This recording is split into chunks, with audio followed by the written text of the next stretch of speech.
In 1969, something happened in Cleveland that sounded impossible. A river caught fire. Not a boat, not a factory, the river itself. This was the Cuyahoga River, running through one of America's busiest industrial cities. For years, factories treated it less like water and more like a dumping ground. The water was covered with oil, chemicals, wood, trash, and industrial waste. So when people ask, how can a river burn? The answer is simple. It wasn't the water burning, it was everything floating on top of it. Back then, pollution was often seen as the cost of progress. Pipes poured waste into rivers, smoke filled the sky, and many people just accepted it as normal. People living nearby knew the river was dirty. They could smell it, see it, and hear stories about it. But most of America still wasn't paying attention. Near a railroad bridge, oily debris had collected on the surface of the river. It only needed one spark. That spark likely came from a passing train. Suddenly, the floating oil and waste caught fire and flames started crawling across the river. The fire was dramatic, but it did not burn for hours. It lasted less than half an hour. Still, the image of a burning river was impossible to ignore. Firefighters rushed in and put out the flames. To them, it was an emergency. But to Cleveland, it was also a warning. Black smoke rose over the industrial district.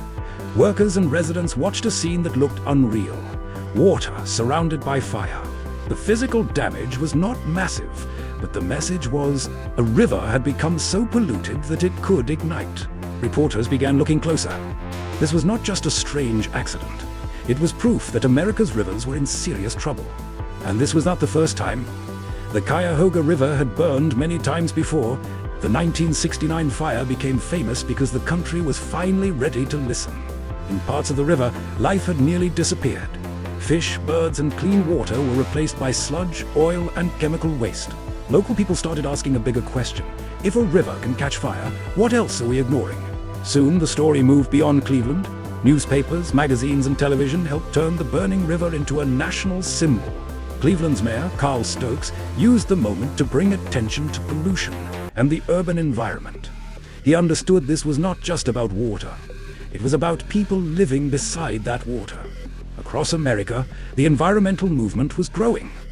People were no longer accepting dirty air and poisoned rivers as normal.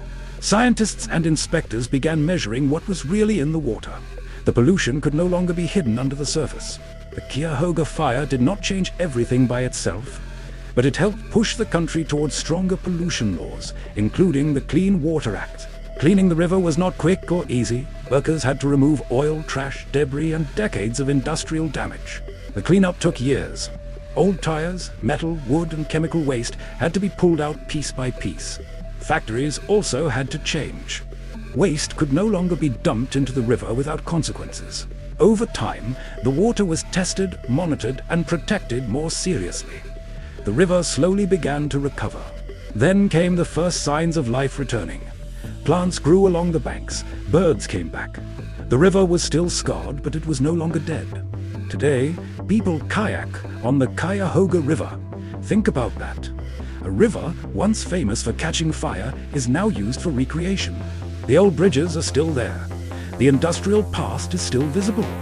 But the river tells a different story now. Cleveland's riverfront became proof that damage can be reversed. Not quickly, not perfectly, but with pressure, laws, and years of work. The Cuyahoga River fire is remembered because it made pollution impossible to ignore. Sometimes one shocking moment forces people to see a problem that was there for decades. So the real question is not how a river caught fire. The real question is, how polluted did it have to become before people finally cared?